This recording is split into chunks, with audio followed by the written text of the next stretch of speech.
ఓం నమో నారాయణాయ. ఓం నమశివాయ. శ్రీమాత్రే నమః. మన సంప్రదాయంలో మనం ఇంటి నుంచి బయలుదేరేటప్పుడు ఎందుకు కన్నీరు పెట్టకూడదు అని చెప్పేసి అడుగుతున్నారు. సహజసిద్ధంగా కన్నీరు అనేటువంటిది ఎప్పుడు వస్తుందండి? మానసిక ఆవేదన కలిగినప్పుడు, లేక అత్యధిక సంతోషం పెళ్ళిబికినప్పుడు ఆనంద బాష్పాలు అంటారు. ఎప్పుడో ఎక్కడో చూశాను నిన్ను అంటూ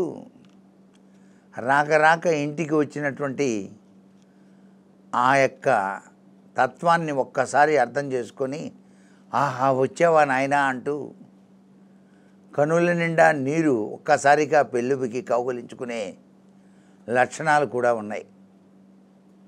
అది వేరు ఆ కన్నీరు. కానీ ఇంటి నుంచి బయటికి వెళ్ళేటప్పుడు, వెళ్తున్నారా నాయన, అప్పుడే వెళ్తున్నావా, 2 రోజులన్నా ఉండరా అంటూ కన్నీళ్లు పెట్టుకోకూడదు.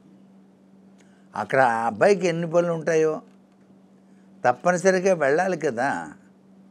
అక్కడ ఆఫీసులో హెవీ వర్క్ ఉండొచ్చు.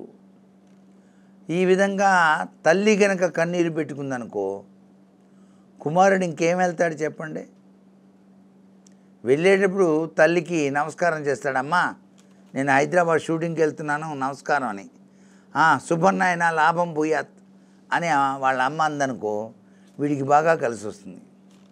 నాయన వెళ్తున్నావా, ఏ నిమిషాన్ని ఏమవుతాను, తొందరగా రా అన్నదనుకో, వీడు వెళ్ళేవాడు కూడా వెళ్ళడు.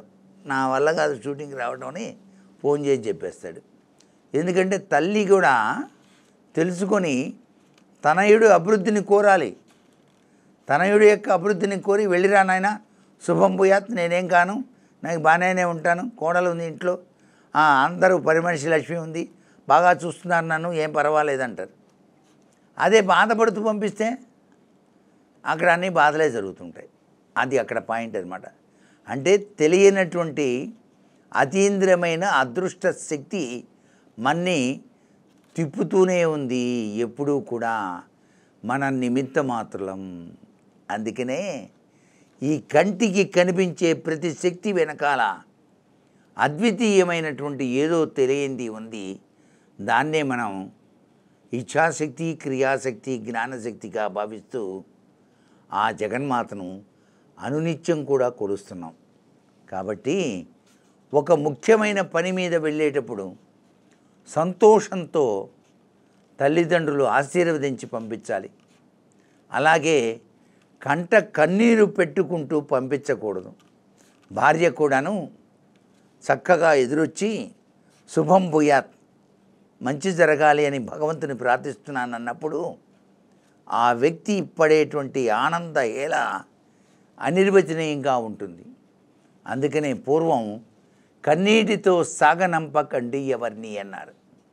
అందుకే కొత్తగా పెళ్ళైన తర్వాత అత్తవారింటికి వెళ్ళేటప్పుడు ఆ యొక్క తండ్రి, ఇన్నాళ్ళు పెంచాను, చాలా చక్కగా మా అమ్మాయిని పువ్వుల్లో పెట్టి చూసుకున్నాను, ఈనాడు అల్లుడి చేతిలో పెట్టాను, అత్తింటి 6 ఏళ్లకు బాధపడకుండా ఉండాలి కదా, వామ్మో ఎలా చూస్తారో ఏమో అని భావించి, అమ్మా మీరే రక్షించాలి, ఏమనుకోవద్దు తల్లి, మా అమ్మాయిని వదిలిపెట్టి ఉండలేను, బోర్ని ఏడ్చాడు అనుకోండి. ఎక్కువ పెళ్లి చేసుకునేవాడికి కూడా ఈ అమ్మ కూడా ఏంది ఇది అనుకుంటాడు.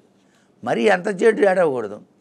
కళ్ళనీళ్ళు పెట్టుకొని, తల్లి బాధపడకమ్మా, నీకు కళ్ళు ఎట్లాగో పుట్టిళ్ళు మెట్టినిళ్ళు అలాగే, ఒక కన్ను పుట్టిళ్ళు ఒక కన్ను మెట్టిళ్ళు అని భావిస్తూ ఆ అమ్మాయికి ఎక్స్ప్లెయిన్ చేసి చక్కగా వెళ్ళిరా తల్లి అని చెప్పేసి పంపించాలి. అప్పుడు ఆ అమ్మాయి కూడా అత్తవారింటి చాలా చక్కగా అణిగిమణిగి అన్నీ నా ఇల్లు కదా, నాది సంసారం, మా ఆయన మా పిల్లలు అంటూ చక్కగా చేస్తుంది. వెళ్ళేటప్పుడే గంటల తరబడి ఏడుస్తూ, ఎట్లా ఉంటావో ఏమ్మా, మీ అత్తగారు ఏం చేస్తుందో నిన్ను అంటూ చెప్పాడనుకో, ఆ అమ్మాయి మనసులో కూడా అదే భావాలు పడతాయి. ఓహో అత్తగారు మంచిది కాదు కావాలా అని అప్పుడే వచ్చేస్తుంది. అలాంటివన్నీ చేయకూడదు. ఎప్పుడూ కూడా ప్రేమ ఉన్నప్పుడు కంటి నిండా ఆనంద బాష్పాలతో సాగనంపండి తప్ప మరొక భావంతో సాగనంపకూడదు. అందుకే మనకు శాస్త్రంలో బయటికి వెళ్ళేటప్పుడు కన్నీరు పెట్టరాదు అన్నారు. ఇది దీనిలో దాగిన పరమార్థం.